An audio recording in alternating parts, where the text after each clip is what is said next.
As Commander-in-Chief, it's my great honor to announce that I have approved a plan for the Navy to begin the construction of two brand new, very large, the largest we've ever built, battleships. You know, you used to build the Iowa, the Missouri, the Wisconsin, the Alabama, many others. We had big battleships. These are bigger, but they will have 100 times they'll be 100 times the force, the power, and there's never been anything like these ships. These have been under design consideration for a long time, and it started with me in my first term, because I said, why aren't we doing battleships like we used to? And these are the best in the world. They'll be the fastest, the biggest, and by far 100 times more powerful than any battleship ever built. So if you look at the Iowa, the Missouri, Wisconsin, Alabama, and others, but they were similar in size, some a little bit bigger than the others, but if you take the biggest one, it's 100 times more powerful.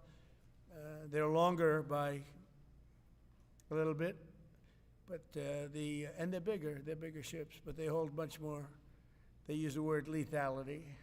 Battleships are the largest, sturdiest, and most heavily armed vessel built specifically for naval combat. While America has built many new warships over the years, they've tended to be smaller and much smaller, and not conducive to where we are and where we're going, and peace through strength. But including, we've been building aircraft carriers. We're going to be upping that also. We're going to be going to a superior aircraft. We have the Ford class. We're going to be upping that to a different class of aircraft carrier. And we haven't built a battleship since 1994. These cutting-edge vessels will be some of the most lethal surface warfare ships. They will be actually the most ever built other than our submarines. We have submarines which will have, in many ways, even more lethality, and we have many of them under construction. Each one of these will be the largest battleship in the history of our country, the largest battleship in the history of the world ever built. And again, it's 100 times more powerful than the previous Iowa class, it's called. Those are the big ones that you'd see on a show. Victory at Sea. I don't know if anyone's seen Victory at Sea, but it was a classic. They'll help maintain American military supremacy, revive the American shipbuilding industry, and inspire fear in America's enemies all over the world. We want respect. We're going to have it. We already have it. We're more respected now than we ever were. A year and a half ago, they laughed at us. Now they respect us again at levels that they've never respected us. We envision that these two ships, we're talking about 10, but we're going to start with 2, and we're going to quickly morph into 10. And ultimately, we think it's going to be anywhere from 20 to 25 of these. But we're starting with the first 2 immediately, and we're going to then be very quickly involved with, I think, we're going to do another 8, and then we're going to ultimately and pretty quickly have a total of about 20 to 25. We'll make that determination. We envision that these ships will be the first of a whole new class of battleships to be produced in the years to come. From Theodore Roosevelt, the Great White Fleet, you remember that, the Great White Fleet, to the legendary USS Missouri, whose massive guns helped win World War II. America's battleships have always been unmistakable symbols of national power. We stopped making them for whatever reason, I don't know. And I want to congratulate John Thalen, who is your secretary of the Navy. He came to me the first day we met. He talked about battleships, and I said, you're absolutely on the right track. He said, why are we doing other things? We have missiles, which are much more expensive. By the way, these battleships have tremendous numbers of missiles, but they also have guns. And in many ways, guns can do the trick just as well as missiles at a tiny fraction of the cost. Once completed, these new 30 to 40,000 ton plus vessels will be the flagships of the American naval fleet, and There has never been anything built like them. And I just want to, be very clear that we're building them here. We're working with others, but we're building them here. We have great Navy yards. We'll be negotiating with some of the companies that are running those yards, taking over the yards. We used to build a ship a day during World War II. Now we don't do ships very much anymore. We do military ships, we do submarines. By the way, we're 15 to 20 years advanced in our submarines over anybody else. That was one of the things that I did in my first term. We make the best submarines by far in the world. We're at least 15 years advanced ahead of anybody else in submarine development. Most powerful, that's right, the most powerful weapon anywhere in the world, undetectable. So the battleships are going to be armed just in terms of guns and missiles at the highest level. They'll also have hypersonic weapons, many hypersonic weapons, state-of-the-art electric rail guns, and even the high-powered lasers that you've been starting to read about. We have lasers where you aim the laser at a target, it just wipes it out. We're going to have, there'll be the most sophisticated lasers in the world, and the most sophisticated laser in the world will be on the battleships that we're building. They'll also carry the nuclear armed, sea-launched cruise missiles currently under development, which will be instituted pretty quickly, but they're under development, and they've proven to be extremely lethal. The U.S. Navy will lead the design of these ships along with me, because I'm a very aesthetic person, alongside our partners in American industry, and we're going to have Pete Hegseth and Marco and a lot of very talented people involved, but a lot of it's already been done. We've been doing this for months. The construction will create thousands of American jobs. We're going to have the jobs be created. I mean, already we have factories being built unrelated to this, although AI will be a big factor when it comes to these ships. They'll be very AI controlled. Today's announcement is yet another step in our mission to make the United States Navy stronger than ever before. Again, when you talk about 100 times the power of these massive ships that we had years ago, it's pretty amazing.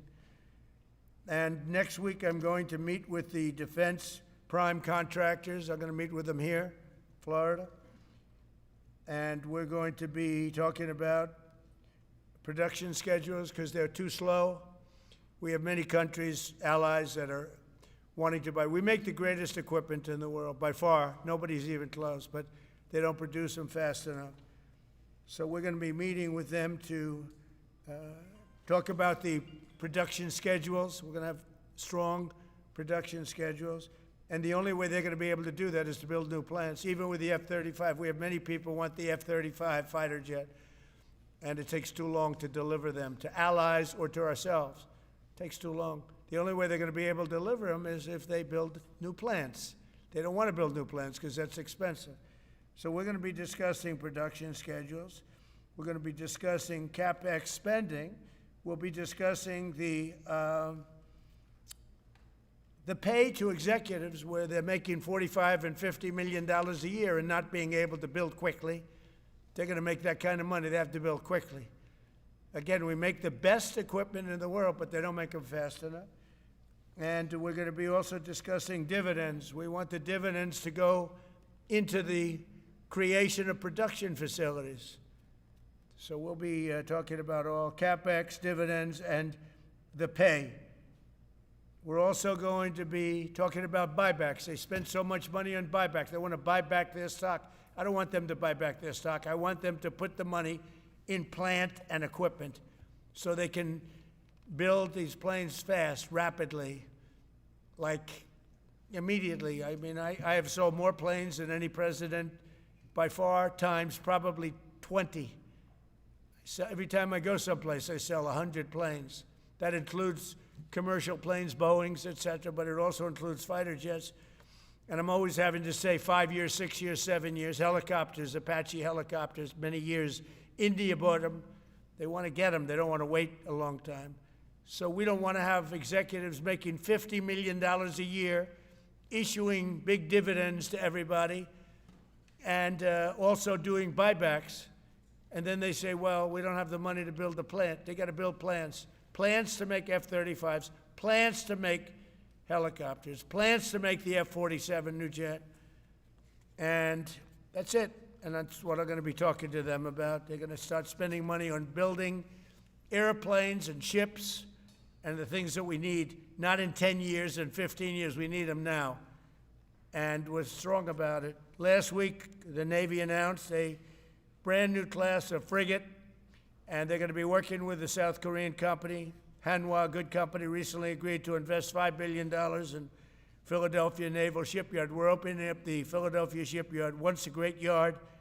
Now it was a long time ago decommissioned, but now it's reopening. Working with the Navy and working with private companies.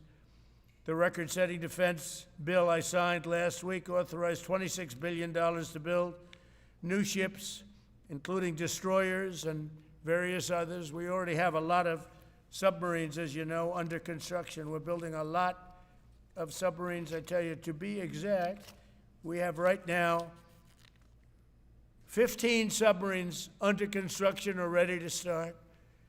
And we have, again, the greatest submarine in the world with our technology, like they talk about chips.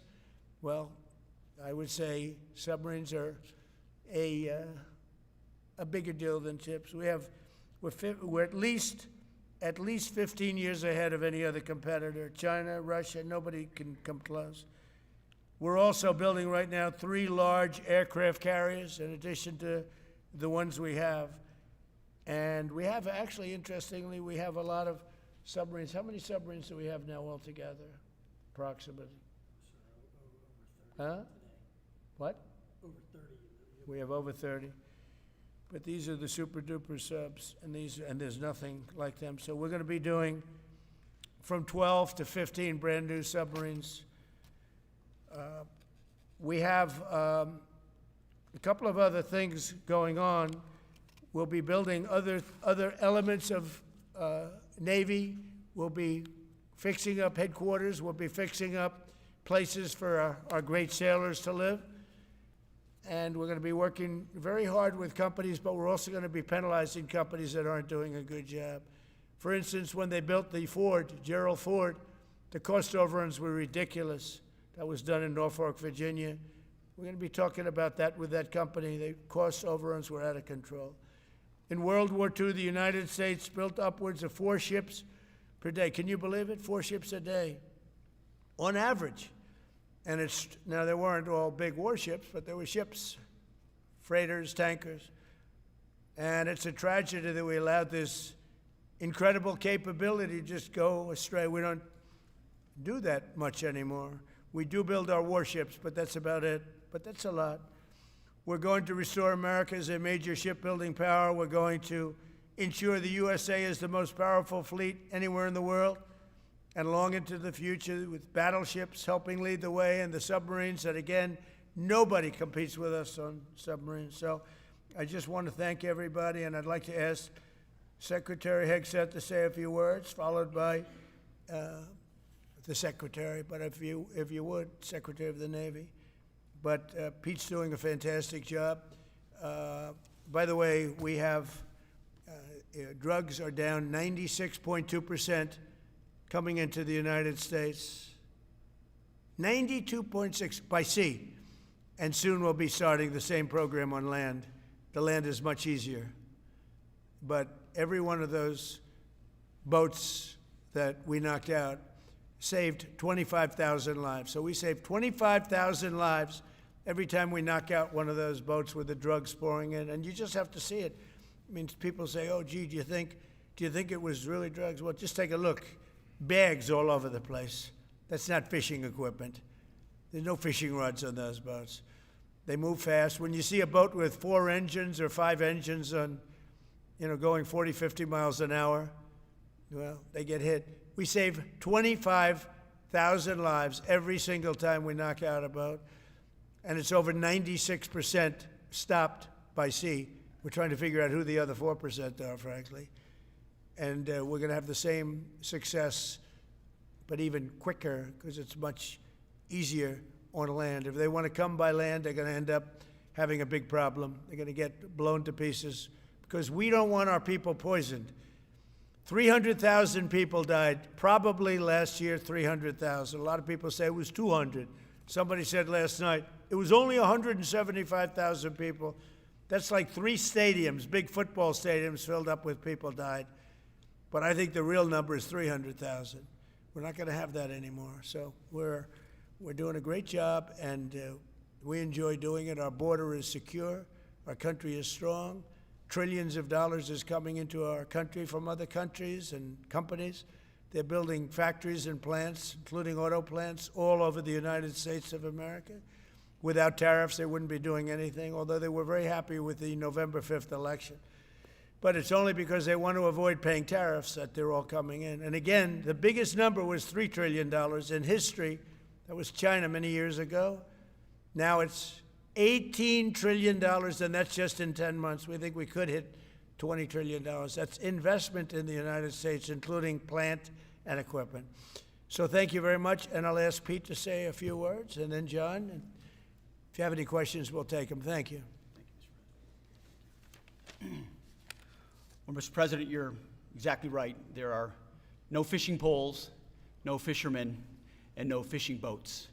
Just drug dealers and narco-terrorists, and with every strike, we're saving American lives. No other president was willing to do real deterrence. That's exactly what's happening.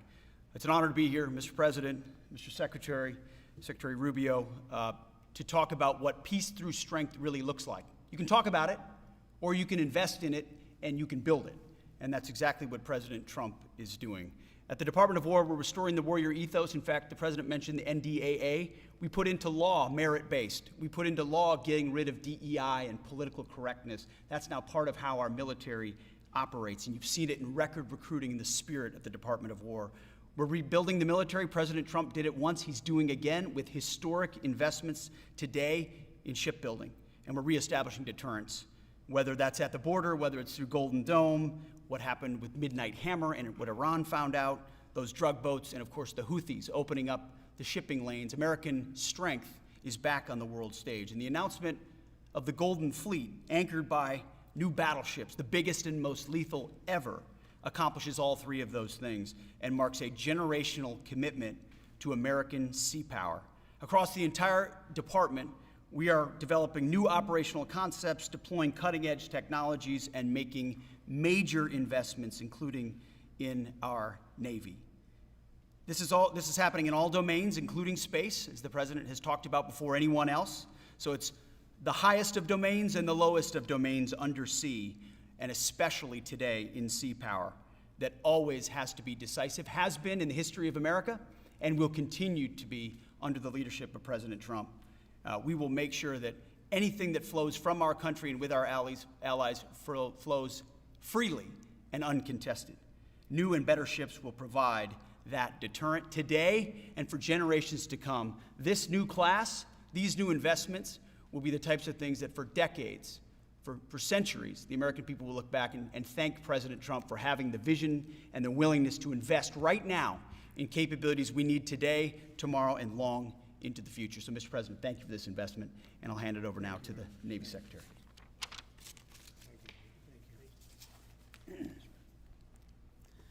Mr. President, Secretary Hegseth, Secretary Rubio, thank you for being here on a very consequential day. From my very first conversation with President Trump about serving as the Secretary of the Navy, he's talked about the great Iowa-class battleship and why America doesn't build ships anymore with that kind of offensive firepower that takes the fight to the enemy. During my time in the job, I've talked extensively with our combatant commanders, like Admiral Paparo and Admiral Cooper, and our CNO, Admiral Cottle.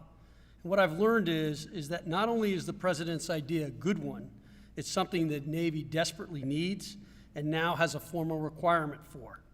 The future Trump-class battleship, the USS Defiant, will be the largest, deadliest, and most versatile and best-looking warship anywhere on the world's oceans. I want to thank the President for his vision to make this game-changing capability for the United States Navy. The Iowa was designed to go on the attack with the biggest guns, and that's exactly what will define the Trump-class battleships. offensive firepower from the biggest guns of our era. This ship isn't just to swat the arrows. It is going to reach out and kill the archers. And for the first time in generations, we'll have a new leg in America's nuclear deterrence, because the Trump-class battleship will carry the nuclear-armed, sea-launched cruise missile. Striking dominance isn't all that the Trump-class battleship brings to the fight at sea. It has the size and capacity to serve as a flagship for our fleet commanders so that they can command and control naval forces far out to sea. As shown in the series, and the President mentioned it, Victory at Sea, Admirals Bull Halsey and Raymond Spruance commanded the war in the Pacific from their battleship flagships during World War II. Now this new battleship will command everything from warships to drones and everything in between. We're going to make battle groups great again. And this is just one piece of the President's golden fleet that we're going to build with the investments he talked about. A new frigate, the right frigate, the one our warfighters have told us they need. More amphibious power for our Marines with new capabilities like the medium landing ship.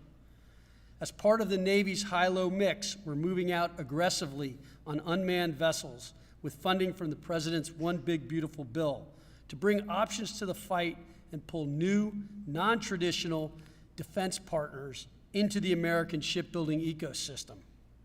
And we're making a generational investment in support ships. Logistics wins wars, and that kind of shipbuilding is the spark that will ignite the industrial base and help power the commercial shipbuilding that the President has called for. Under your leadership, Mr. President, we will have more tonnage and firepower under construction than ever before in our history. Building the President's Golden Fleet means jobs across the United States now. There'll be work for shipyards everywhere, from Philadelphia to San Diego, from Maine to Mississippi, from the Great Lakes to the Gulf Coast. And for manufacturers that will build components for this battleship in every state. The President has been clear. We must bring back our American maritime industrial might. And he has told me many times that as Secretary of the Navy, it is my job to equip our sailors to win the fight at sea with the finest ships in our history.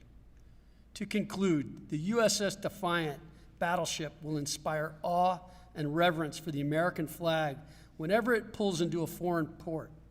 It will be a source of pride for every American when it brings home our brave sailors who will sail defiant, raise their fists, and say, "We are peace through strength." And our adversaries will know when the Trump-class USS Defiant appears on the horizon, American victory at sea is inevitable. Thank you, Mr. President. Now, when a conflict arises, you are going to ask not one, but two questions. Where are the carriers, and where are the battleships? Thank you. I just want to mention that John Thalen is one of the most successful businessmen in the country, in our country.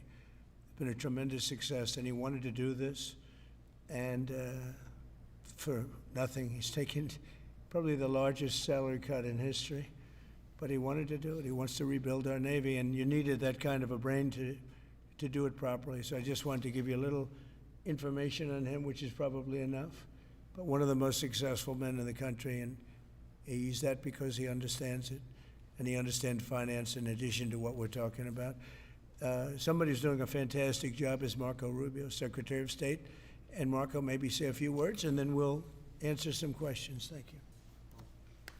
Thank you, Mr. President. And I don't have much to add. This is a phenomenal presentation. Thank you, Mr. President. This is American industrial power returning. This is the ability, once again, to rebuild, to have industry in the United States.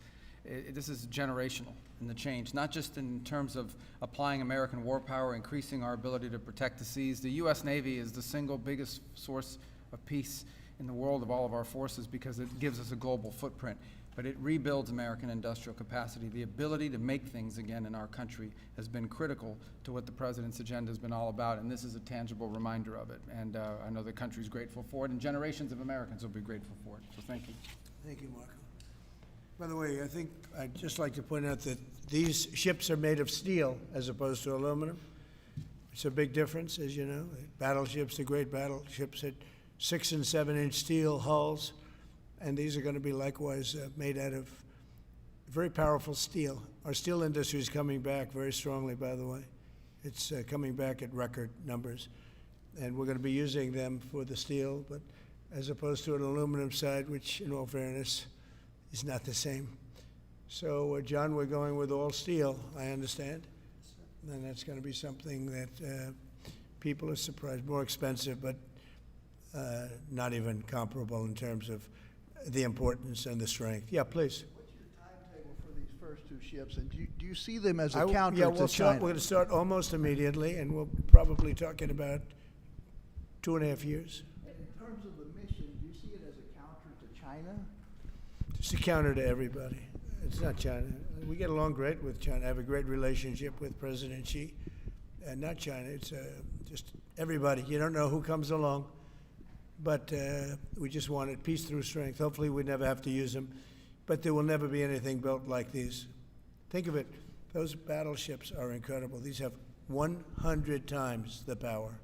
Think of that. I mean, and they were big and they were powerful.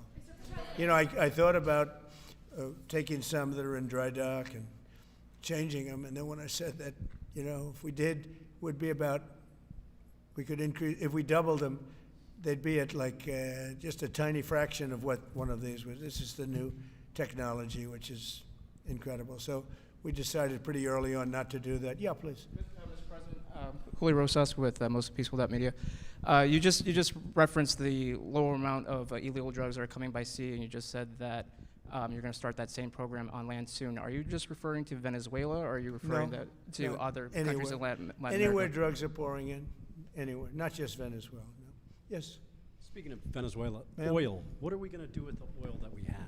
Going to do with what? The oil that has been seized. The United States seized 1.9 million barrels of oil on December 10th. We're going to keep it. We're keeping it. Where's it going? Are we going to sell it or We're put it in gonna the keep it. strategic Maybe oil we'll sell reserve? it. Maybe we'll keep it. Maybe we'll use it in the strategic reserves. We're keeping it. We're keeping the ships also. Yeah, please. About Venezuela, sir, have you spoken to American oil companies that have had their assets seized about what a post-Maduro Yes. Venezuela would mean for them, of what coming I have back and restarting all operations? the big ones, yeah. I have. Yeah, please. Why do you feel like this initiative was neglected for so many years, and does this come amidst the rising tensions between the U.S. and Venezuela? We're talking about with Venezuela? Yes. Well, you had a different kind of a president before me. They didn't mind being ripped off. They didn't mind being robbed. They didn't mind drugs pouring into our country. They didn't mind the jails of Venezuela and Trinidad being emptied into the U.S., where they take over Colorado and other places. I do mind. So you had a different kind of a president. I hope people are enjoying it, because we've never been respected more than we are now. Yeah, please. Thank you. Thank you, Mr. President. Were you surprised by the number of photos of Bill Clinton in the Epstein files? And can you commit to their By full... what? And were you surprised by the number of photos of Bill Clinton in the Epstein files? And can you commit to their full release by the end of the year? Some of the victims were protesting that too many of them were redacted. I know there are a lot of people that are angry about all of the pictures of other people, you know, but I think it's terrible. Look, I like Bill Clinton. I've always gotten along with Bill Clinton. I've been nice to him. He's been nice to me. We've always gotten along. Respect him. I hate to see photos come out of him, but this is what the Democrats, mostly Democrats, and a couple of bad Republicans are asking for. So they're giving their photos of me too. Everybody was friendly with this guy, either friendly or not friendly, but they, you know, he was around. He was all over Palm Beach and other places. The head of Harvard was his best friend, Larry Summers, and Bill Clinton was a friend of his. But everybody was. I actually threw him out of Mar-a-Lago, and as a person that was in Mar-a-Lago, I threw him out. Mar-a-Lago this is Mar-a-Lago. It's the hottest place I think it's the hottest place in the world, but it's the hottest place in Florida. And everybody would come here. He'd come here. We actually threw him out. But no, I don't like the pictures of Bill Clinton being shown. I don't like the pictures of other people being shown. I think it's a terrible thing. I think Bill Clinton's a big boy. He can handle it. But you probably have pictures being exposed of other people that innocently met Jeffrey Epstein years ago, many years ago, and they're, you know, highly respected bankers and lawyers and others, and they'll end up, because of guys like Massey, who's a real lowlife, whose polls are down to about 9%, by the way, in the great state of Kentucky. If you look at Kentucky, Kentucky is such a great place, but I don't know, they've got a couple of people on there that are very strange in terms of leadership. But Massey's a loser, and he likes it, and that he works with the Democrats. He's just being used by the Democrats, because what this whole thing is with Epstein is a way of trying to deflect from the tremendous success that the Republican Party has. Like, for instance, today we're building the biggest ships in the world, most powerful ships in the world, and they're asking me questions about Jeffrey Epstein. I thought that was finished. I believe they gave over 100,000 pages of documents, and there is tremendous backlash. It's an interesting question, because a lot of people are very angry that pictures are being released of other people that really had nothing to do with Epstein, but they're in a picture with him because he was at a party, and you ruin a reputation of somebody. So a lot of people are very angry that this continues. A lot of Republicans are angry because of the fact that it's just used to deflect against a tremendous success. Look, we have $18 trillion coming into our country. We have, I believe, we're going to have the most successful economy in history. We inherited a mess. Now prices are coming way down. Gasoline is less than $2 in some states, $1.99, $1.97, $1.95 a gallon. $1.95. Think of that. A gallon. Nobody ever thought they'd see that. They don't want to talk about that. They want to talk about Epstein. And the problem is a lot of Democrats are being caught up in the web, like Larry Summers. Larry Summers was the head of Harvard. He's now been forced to resign from every board he's on, and he was thrown off the Harvard board. Now, he was at Epstein's Island a lot. I wasn't. I never went there, by the way. But fortunately, it's nice. But I never went there. But a lot of people did go there. But instead of talking about the battleships, or instead of talking about most favored nations drugs, we're bringing down drug prices like at a level that has never even been thought of, by thousands. Think of it, by 1,000%, by 1,200, 1,300, 1,400% in some cases. A drug that sells for $10 in London is costing $130 in New York. We're bringing it down to $20, and they're going to go up to 20. So they're going from 10 to 20, which is a doubling. It's a doubling. That's a lot, but it's a doubling. But we're going down to 20. So we're going down, if you can do your own math, but it's 2,000%, 3,000%. It's pretty amazing. And you know, the New York Times had a story about it, a small story, way in the back of the paper. It's the single biggest thing to happen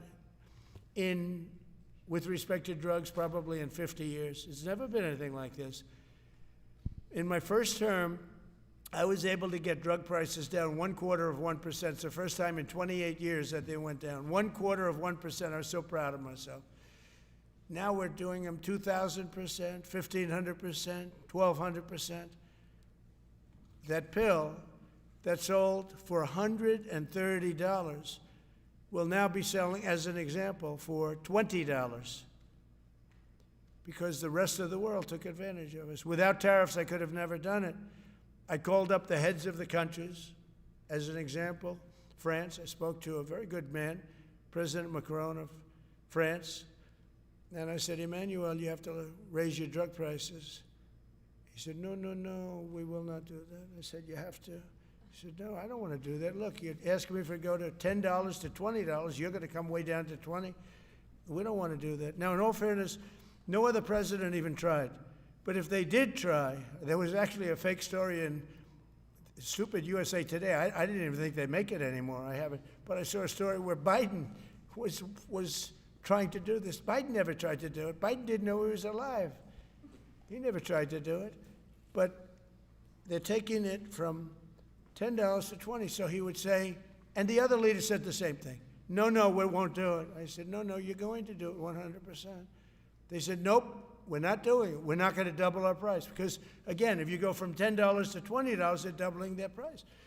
We're coming down, though, from $130 to $20, because we're going to get the lowest drug prices in the world. Whatever the lowest price is called favored nations. We're going to have the lowest price. So I said, no, no, you're going to. No, no, I will not do this. Politically, it's unacceptable. I said, Emmanuel, you're going to do it 100%. Please accept it now. Be nice. You're going to do it 100%. No, no, no, I will not. I said, yes, you are. He said, why do you keep telling me I am when I'm not? Because if you don't do it, I'm going to put a 25% tariff on everything France sells into the United States of America. And that's approximately 20 times more than I'm asking for with respect to drug prices. He said, oh, I see. I agreed to do it. Every other country said the exact same thing. They all said, nope, I will not do it. I said, all right, on Monday morning, you'll have the 25% tariff, everything you sell. In the case of France, it was wine, champagne, cars, everything they sell. It's 25 to 30 times the price of what we're talking about, at 25%. Every single country agreed. And that was a big problem. The drug companies were difficult, but fine, because we have a certain control over the drug companies. We had no control over these foreign nations. So every single country has agreed to do this. So we will take that pill price down as an example, talking about not just pills, we're talking about everything. We'll take it down from $130 a pill down to $20 a pill. And the rest of the world will take it from $10 a pill up to $20. It's the biggest thing ever to happen, and it's covered, barely covered in the New York Times, because it's a fake newspaper. Yeah. Mr. President, on shipbuilding, how is the administration plan to ensure that there's sufficient workforce availability as you're producing these ships? Could you speak up? How does the administration plan to ensure there is sufficient workforce availability as you're producing these ships? We're going to have it. We're going to have tremendous workforce availability. We're also going to have robots helping us. We're going to have a lot of robots helping us because we need it. And because we're going to town, we're building a lot between the AI and the auto plants. So we're going to need robots. We're going to have robots, but that's going to help us. We're going to have tremendous workforce. And in order to operate you're always going to need people. You know, you could have robots, but you're going to have to get somebody to start those robots, and you're going to have to improve the robots. But we're going to have robotic factories plus manpower. So we're going to have enough. We're going to need the help of robots and other forms of, I guess you could say, employment. We're going to be employing a lot of artificial things, but the beauty is we're going to have more jobs than we've ever had. Just so you know, a number came out the other day. We have more jobs right now in the United States. More people are working right now in the United States than at any time in the history of our country. Think of that. Pretty amazing. So we'll have the help of, mechanical help, if you want to call it that, but we'll have tremendous employment. They'll be paid a lot of money. They'll do better than they ever did. Okay? Yeah. Some may have been expecting a different kind of announcement today, hearing your Secretary of War and Secretary of State here. You mentioned strikes on land in Venezuela more than 15 times, even now, just in your recent remarks. Why should Maduro take your threats seriously? And he can do whatever he wants. What's your end Maduro? game? What's your end game? There's no answer. He can do whatever he wants. I mean, we have a massive armada formed, the biggest we've ever had, and by far the biggest we've ever had in South America. He could do whatever he wants. It's all right. Whatever he wants to do. If he wants to do something, if he plays tough, it'll be the last time he's ever able to play tough. But they sent their prisoners into us. They sent people from jails, prisons. They sent people from mental institutions and insane asylums into the United States, just walked right in because Biden had an open border policy. What the Biden administration did to our country can never be forgotten. They took in millions and millions, 25 million people over the course of 4 years. Many of those people were murderers and drug dealers, prisoners, rough prisoners, 11,888 murders. More than half of them killed more than one person. They came into our country. Now, I spoke to Christine Noem today. I spoke to Tom Homan today. He came down to see me. And we had a great meeting. They've done an amazing job. We're getting them out. We're getting them out very fast. But this should have never happened. But Venezuela was Venezuela took advantage of the open borders that Biden created more than any other country. Tren de Aragua, we had gangs all over. Look, I mean, you have a very weak governor in Colorado. Look what happened in Colorado where they would occupy apartment houses. and he didn't want to do anything about it because he was scared. Any other questions? Yeah, go ahead, please. So in response to the United States taking sanctioned oil from Venezuela, Colombian President Gustavo Petro criticized the United States by saying, well, the Southwest is stolen land and that it should be returned to Latin America. I just wanted to know what your response to that is. Well, he has to watch because, he's got drug factories. They make cocaine in Colombia. And he's no friend of the United States. He's very bad guy. And he's got to watch his ass because he makes cocaine and they send it into the United States of America from Colombia. We love the Colombian people. I love the Colombian people. They're great people, energetic, smart, great. But their new leader is a troublemaker. And he better watch it. He better close up those cocaine factories. They have at least 3 major cocaine factories. We know where they are. He better close them up fast, yeah. By the way, it's made and sold into the United States. Comes through Mexico. Thank you, sir. You've named Governor Landry to be new special envoy to Greenland. Yeah. How do you, what do you see that role entailing, and is it still your intention that Well, he Greenland called become me, part and of the U.S.? he viewed Louisiana, the Louisiana Purchase. He said, I'm governor of Louisiana. And he said, I didn't call him, he called me. He's very proactive. He's a great guy. He's a deal guy. He's a deal maker type guy. And we need it for national protection. We need Greenland for national protection. They have a very small population. And I don't know, they say Denmark, but Denmark has spent no money. They have no military protection. They say that Denmark was there 300 years ago or something with a boat. Well, we were there with boats too, I'm sure. So we'll have to work it all out. But he felt very strongly, we need it for we need Greenland for national security. Not for minerals. We have so many sites for minerals and oil and everything. We have more oil than any other country in the world. We need Greenland for national security. And if you take a look at Greenland, you look up and down the coast, you have Russian and Chinese ships all over the place. We need it for national security. We have to have it. And he wanted to lead the charge. So we're making him, Marco, today, a special envoy to Greenland. Greenland's a big deal. Yeah. On the talks that took place this past weekend, and could a trilateral discussion of sort be the next step for Ukrainian, U.S., and Russian delegations? So the talks on Ukraine, Russia are going along. They lost, as you know, 27,000 soldiers last month, mostly soldiers, some people in Kiev, etc., but mostly soldiers. And the talks are going along. And I say that, there's tremendous hatred between these two leaders, between President Putin, President Zelensky, tremendous hatred. And I hope we can get it done. We are talking. Talks are going okay. But, I've solved 8 wars. And Thailand is starting to shape up. They started with Cambodia. They started up again. But I think, Marco, we have that in pretty good shape to have that stopped. So we stopped 8 wars. And I thought this would be in the middle of the pack. But maybe easy, but in the middle of the pack. But there's a lot of hatred between those two people. And when there's hatred, there's, But we stopped one war 38 years, one war 35 years, one war was going on for 32 years. And we stopped, think of it, we stopped a potential nuclear war between Pakistan and India. And the head of Pakistan, highly respected general, he's a field marshal, and also the Prime Minister of Pakistan said, President Trump saved 10 million lives, maybe more, by getting that war. 8 planes were shot down. That war was starting to rage. And he actually said the other day that President Trump saved 10 million lives, maybe more. So we solved all these wars. The only one I haven't solved yet is Russia, Ukraine. Are you still pushing for the Christmas Day deadline with Russia and Ukraine? And have you spoken with Putin or Zelensky or plan to push the deal? I'll do whatever I have to do. I'd like to see it stopped.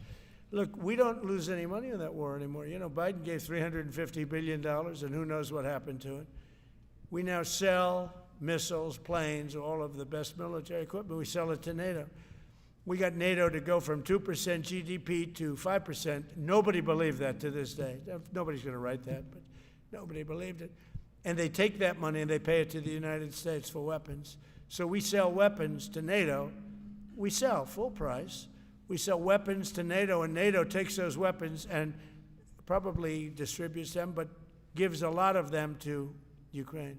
So we don't lose any money like we did with Biden. He was spending money like like a fool. He was a fool. What he did to our country is so horrible.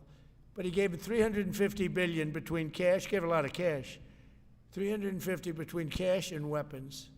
You remember at the beginning of that whole thing, I gave them javelins. Javelins are the anti-tank busters. And President Obama at the time gave them sheets. I gave them javelins. They gave them sheets. But you know, the bottom line, it's time for, I think they're all tired of that war. Everyone's tired of that war. It's got to stop. Yeah, please.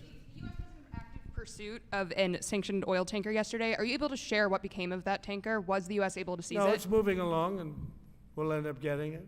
Yeah, we're actually pursuing it. Can you imagine? Because it came from the wrong location. It came out of Venezuela, and it was sanctioned. Yeah, please. Ultimate goal in Venezuela to force Maduro from power. Well, I think it probably would. I can't tell that. That's up to him, what he wants to do. I think it would be smart for him to do that. But again, we're going to find out. Look, Venezuela did terrible things to the United States. They sent hundreds of thousands of people, millions of people, into our open border. They sent their criminals. They sent their prisoners. They sent their drug dealers. They sent their mentally insane and incompetent people into our country more than any other country. Others did too. The Congo did. Others did too. And we just let them come right in because we were run by a stupid president. But you don't have a stupid president anymore. Mr. President, have you set up the meeting with the healthcare insurers just yet? And what are you hoping to get? How I'll are be you hoping setting to it up. lower I think we're costs? going to meet with healthcare, the healthcare insurers, the insurance companies. So what I'm asking for in healthcare is very simple. Obamacare is a disaster. I call it the Unaffordable Care Act. Unaffordable as opposed to, it's unaffordable. They're going to have a tremendous increase in premiums, which is Obamacare, which is them, the Democrats' fault. They'll try and blame Republicans. It has nothing to do with us. It's the Democrats' fault. What I want to do is we spend hundreds of billions of dollars a year that go to insurance companies. I want that money to go to the people and let the people buy their own health care. And everybody loves it. It's become our issue. Now, before I do that, I'll meet with the insurance companies, just as I met with the drug companies. As you know, we're meeting with 4 other drug companies, Johnson & Johnson, but they've all agreed. We're meeting with them this week. It's coming. It'll be a similar meeting. They've all agreed. But nobody would have thought the drug companies were going to do what they did, where they're giving away free drugs. And they've been so great, okay? And we have most favored nations. Nobody thought that was possible.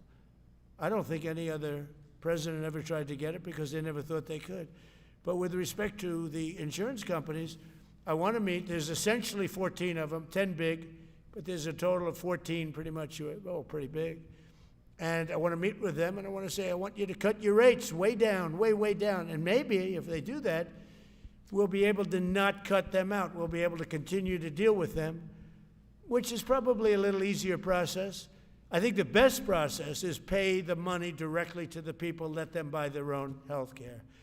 But I'm going to meet with them the first week back. I do it now, but they're trying to come up with a schedule. They want to meet badly, they've told me, but they want to come up with a schedule. I said, make it a good schedule. Your rates have to come way down. We're also going to meet with other insurance companies because under Biden, the insurance rates have gone through the roof. Auto insurance, home insurance. I mean, insurance companies are making far more than they're entitled to make. So we're going to be doing that. But just in the meantime, we'll be meeting with the insurance companies in the first week, the first few days back in Washington, because they're trying to come up with a proposal that will satisfy me. Thank you very much, everybody. Appreciate it. I hope you're going to enjoy the battleships. They're going to be beautiful. Thank you. And have a great Christmas if I don't speak to you. Thank you very much. Thank you very much.